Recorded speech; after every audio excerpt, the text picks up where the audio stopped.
अस्सलाम वालेकुम, लैलस किचन में आपका वेलकम है। आज मैं आपको खून की कमी का एक ऐसा इलाज बताऊंगी जो कि इतना मुश्किल नहीं है, बहुत ही आसान है। इसको आप घर पे बना सकते हैं और खून की कमी जो है वो सालों में नहीं, महीनों में नहीं, बल्कि चंद ही हफ्तों में कमी खून की पूरी हो जाएगी। और इसको बनाने के लिए इसकी जो रेसिपी मैं आज आप लोगों के साथ शेयर कर रही हूँ, यकीनन वो आपको बहुत आसान लगेगी। और इस रेसिपी को आप उन दोस्तों के साथ ज़रूर शेयर करें जिनको खून की कमी है। अक्सर बच्चे जो पैदा होते हैं उनको खून की कमी होती है। अगर प्रेग्नेंट औरतें इस ग़िज़ा का इस्तेमाल करें, इस नुस्खे का इस्तेमाल करें, तो यकीनन आने वाला बच्चा जो है वो खून की कमी उसको नहीं होगी और प्रेग्नेंट औरत को भी खून की कमी नहीं होगी। तो इसका बहुत ही आसान सा और आजमूदा इलाज है जो मैं आप लोगों के साथ शेयर कर रही हूँ। और YouTube पे आपने कभी भी इसको नहीं देखा होगा और ना ही किसी ने ये राज वाली रेसिपी आप लोगों के साथ शेयर की होगी। इसको आज मैं आप लोगों के साथ शेयर कर रही हूँ। ये मैंने खुद आजमाई है, बहुत ही ज़बरदस्त है, तो मैंने सोचा आप लोगों के साथ ज़रूर शेयर करूँ और आप भी खून की कमी के शिकार लोगों के साथ इस वीडियो को शेयर करें और ख़ुद भी इस्तेमाल करें, अपने बच्चों के लिए बनाएं। और इसका टेस्ट जो है बच्चे भी आसानी के साथ खा सकते हैं, बहुत ही अच्छा टेस्ट है। और इस रेसिपी को या रेमेडी समझ लें, इसको शुरू करने से पहले हमने एक नीम गरम गिलास दूध का ले लिया है और इसमें ऐसी चीज़ें हैं जिससे आपको परेशानी नहीं होगी कि कौन सी चीज़ हमने इस्तेमाल करनी है जो हमें घर में नहीं मिल सकती, बाज़ार से लेनी है। सारी चीज़ें आपके घर में ही होती हैं। दूध के बाद ये एक खजूर का दाना है। अगर इस साइज़ की खजूर है तो उसमें आपने एक गिलास के अंदर आपने एक दाना खजूर का डालना है। गुठली निकाल के उसको धो लेना है। पहले मैंने इसको धो लिया, धोने के बाद थोड़ा सा खुश्क कर लिया, फिर इसकी गुठली निकाल ली। ये असल खजूर है और अगर आपके पास फ्रेश है तो आप फ्रेश भी डाल सकते हैं। उसके बाद ताकत का ख़जाना, खून बनाने की मशीन, ये हमारे पास है किशमिश। और इसके दाने आप देख सकते हैं, ये इतने मैंने लिए हैं और आप भी इतने ही लें। और इसकी जो ऊपर से एक डंडी लगी होती है वो आप उतार दें और इसको आपने धो लेना है। धोने के बाद थोड़ा सा खुश्क, हवा में खुश्क कर लेना है, अंदर रूम टेम्परेचर में। जब ये खुश्क हो जाए थोड़ी सी, फिर आपने इसको दूध में डालना है। और उसके बाद ये हैं मगज़ पिस्ते, इसको भी मैंने धो लिया था। इसके दाने भी आप देख सकते हैं, आप नोट कर लें कितने हैं। आपने इनको धो लेना है, साफ़ और सुथरा कर लेना है, क्योंकि ये बाज़ार से लेते हैं, चाहे पैकिंग में हो चाहे ओपन लें आप, तब भी इसके ऊपर डस्ट होती है। तो आपने इसको धो लेना है और फैन के नीचे किसी खुले बर्तन में रख देना है। सारी चीज़ें धो लेनी है, एक साथ भी धो सकते हैं, एक साथ भी सुखा सकते हैं। तो ये मैंने सारी चीज़ें धो के एक साथ ही फैन के नीचे रखी थी, सूख गई। अब मैं इसका जो नुस्खा है, रेमेडी है या रेसिपी है, वो आप लोगों के साथ शेयर कर रही हूँ। मीठा अगर आपके बच्चे खाते हैं तो 1 चम्मच आपने चीनी डाल देनी है। अगर कोई बड़ा है, शुगर का पेशेंट है, खून की कमी का शिकार है, तो उसके लिए अगर बना रहे हैं तो चीनी आप इसमें हरगिज़ मत डालें, क्योंकि खजूर जो है वो ऑलरेडी काफ़ी मीठी है और किशमिश भी काफ़ी मीठी है। तो आपने चीनी का इस्तेमाल बिल्कुल नहीं करना। अगर आप अपने छोटे बच्चों के लिए बना रहे हैं या बड़े बच्चों के लिए बना रहे हैं तो चीनी लाजमी डालनी है, क्योंकि इसका टेस्ट बहुत ज़बरदस्त आता है। आप एक बार जब बनाएंगे तो वैसे भी अगर खून की कमी का शिकार नहीं है तब भी आप इसको वैसे खाने के लिए बना सकते हैं। आप सोच रहे होंगे कि अब इसको खाना है या पीना है, तो आगे चलकर आप देखेंगे कि इसको हम कैसे बनाते हैं और कैसे इस्तेमाल करते हैं और इसके इस्तेमाल का तरीका क्या है।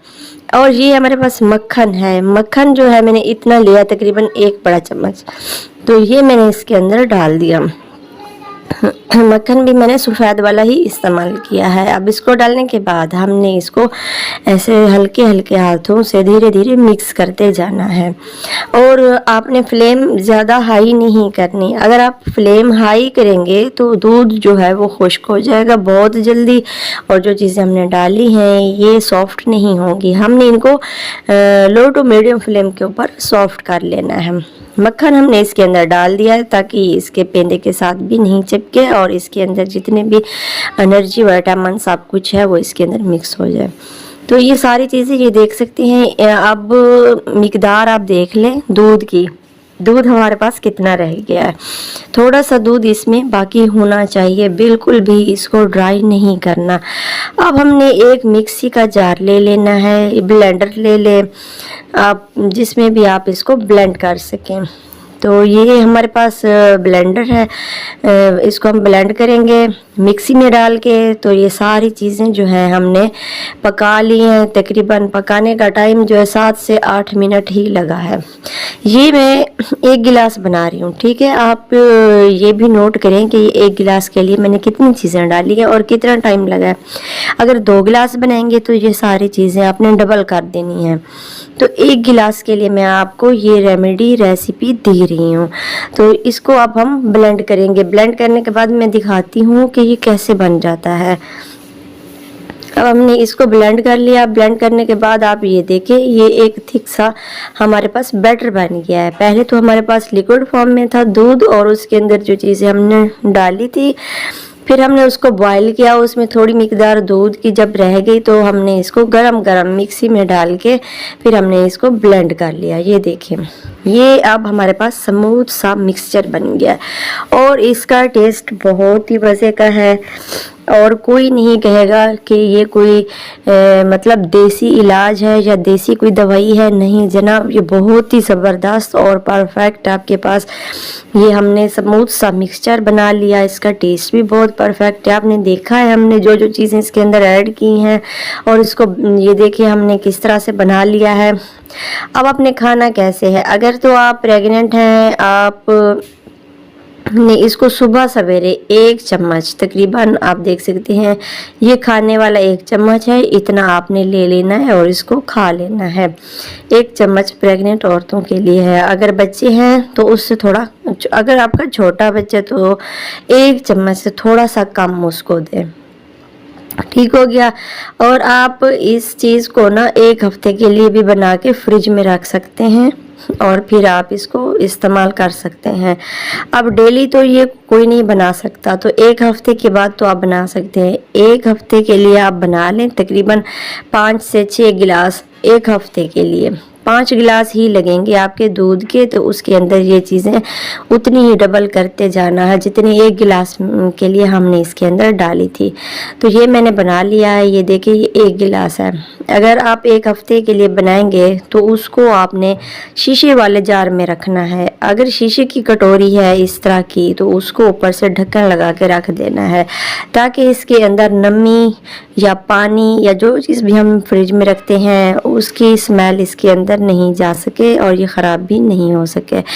तो आपने क्या करना है, इसका बेस्ट तरीका ये है, इसको 1 हफ्ते के लिए बनाएं और शीशे वाले जार में रखें और उसका जो ढक्कन है वो टाइट करके रख दें। तो सुबह सवेरे जो है आपने 1 खाने वाला चम्मच खा लेना है। और हाँ, उसके बाद आपने क्या करना है, उसके बाद आपने 1 गिलास ऊपर से नीम गर्म दूध पी लेना है। अगर सर्दियां हैं आप इस्तेमाल कर रहे हैं तो ऊपर 1 गिलास नीम गर्म दूध पिएंगे। अगर गर्मियों में इस्तेमाल कर रहे हैं तो आपने फ्रिज से निकाल के ठंडा इसको खाना है। ऊपर से ठंडा 1 गिलास मीठा रूह अफ़ज़ा वाला आपने दूध पी लेना है।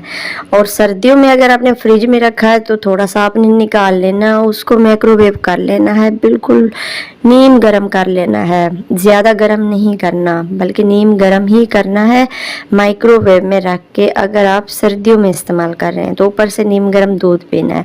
मतलब इसको भी आपने इतना लेना है, ये देख सकते हैं 1 चम्मच, ये बहुत गाढ़ा है तो आपने 1 चम्मच ही लेना है, ऊपर 1 गिलास दूध पीना है। तकरीबन 1 माह रेगुलर अगर आपने इस्तेमाल कर लिया तो मुझे दुआएं देंगे और मेरे चैनल पर आएंगे और ज़रूर कमेंट करेंगे कि हमें इतना ज़्यादा फ़ायदा हुआ है। तो आप 1 माह स्टार्ट करने से पहले अपना चेकअप करवा लें और 1 माह जब आपने इसको यूज़ कर लेना है बाद में भी चेकअप करवा लेना है कि आपके खून की जो डेफिशिएंसी है वो कितनी पूरी हो चुकी है। उम्मीद है आपको ये बहुत पसंद पसंद आई होगी। पसंद आई लाइक करें, चैनल को सब्सक्राइब। अस्सलाम वालेकुम, लरस किचन में आपका वेलकम है। आज मैं आपको एक ज़बरदस्त खून की कमी दूर करने का नुस्खा बताने जा रही हूँ, जो कि बहुत ही ज़बरदस्त और आजमूदा है। आजकल प्रेग्नेंट औरतों में ये बीमारी बहुत ज़्यादा है। खून की कमी का शिकार होने के बाद जो आने वाला बच्चा होता है वो एनीमिया की बीमारी का शिकार हो जाता है। और एनीमिया की वजूहात ये हैं, आँखें पीली पड़ जाती हैं, हल्के पड़ जाते हैं, सर में दर्द होता है, काफ़ी ज़्यादा टेंशन का शिकार होते हैं और काम करने में बिल्कुल जी नहीं लगता, सुस्ती होती है। तो ये सारी वजूहात हैं इसकी खून की कमी की। और इसका जो मैं नुस्खा बताने जा रही हूँ ये आपने देखना है और अपने उन दोस्तों और रिश्तेदारों के साथ शेयर करना है जिनके घर में कोई एनीमिया की कमी का शिकार है। तो नुस्खा जो है वो मैं स्टार्ट करने लगी हूँ, आपने ज़रूर देखना है और ट्राई करना है। सिर्फ 1 हफ्ते तक आप इसको इस्तेमाल करेंगे तो यकीनन आपको बेहतर रिज़ल्ट मिलेगा। सबसे पहले हम खजूरें ले रहे हैं 3 अदद, जो कि हमारे नबी पाक सल्लल्लाहु अलैहि वसल्लम की पसंदीदा हैं और इससे काफ़ी ज़्यादा बेनिफिट मिलने वाला है। इसकी गुठलियाँ आपने निकाल लेनी हैं।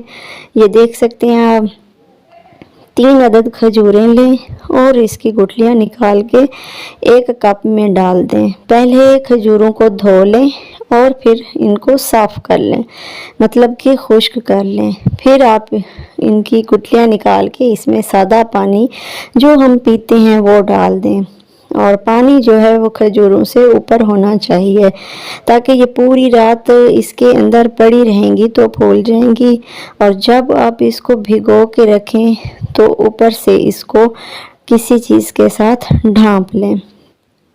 और ये बहुत ही ज़बरदस्त नुस्खा शेयर कर रही हूँ, आप लाजमी देखें और इसको अपनी फैमिली और दोस्तों के साथ ज़रूर शेयर करें। और ये 3 खजूरें मैंने रात में भिगो के रख दी थी, आपको मैं दिखा रही हूँ। रात भर भिगोने के बाद ये इस तरह से फूल जाएंगी, ये आप देख सकते हैं। और इस पर जो छिलका होता है खजूर का वो रिमूव हो जाएगा, अलग हो जाएगा। तो आपने इसको हल्के हाथों से उठा के निकाल लेना है। ये काफ़ी ज़्यादा फूली हुई हैं और इसका छिलका आसानी के साथ उतर जाएगा। अब मैं आपको बताऊं कि इसको इस्तेमाल कैसे करना है। आपने सुबह सवेरे उठ के 3 अदद ये खजूरें रात भर भीगी हुई आपने खा लेनी हैं। ये बहुत सॉफ्ट होती हैं और इनका टेस्ट भी अच्छा होता है। तो अगर बच्चे हैं उनको भी खिलाएं, अगर बड़े हैं तो भी वो खा सकते हैं। उसके बाद ये पानी आपने बिल्कुल ज़ाया नहीं करना, बल्कि 3 ये खजूरें खाने के बाद ऊपर से ये पानी पी लेना है। 1 हफ्ते तक इंशाल्लाह आपको बहुत बेहतर रिज़ल्ट मिलेंगे। अपने बच्चों को भी दें, क्योंकि वो चिड़चिड़ेपन का शिकार होते हैं जब खून की कमी होती है। उसके बाद ये है किशमिश, जो कि पंसार से बआसानी मिल जाती है। ये आप इस शक्ल में ले लें, साफ़ और सुथरी होनी चाहिए। ये देख सकते हैं, ये इतना आपने लेना है किशमिश, चंद दाने आपने लेने हैं और साफ़ और सुथरी होनी चाहिए। अगर साफ़ नहीं है तो आप उसको साफ़ करके रख लें।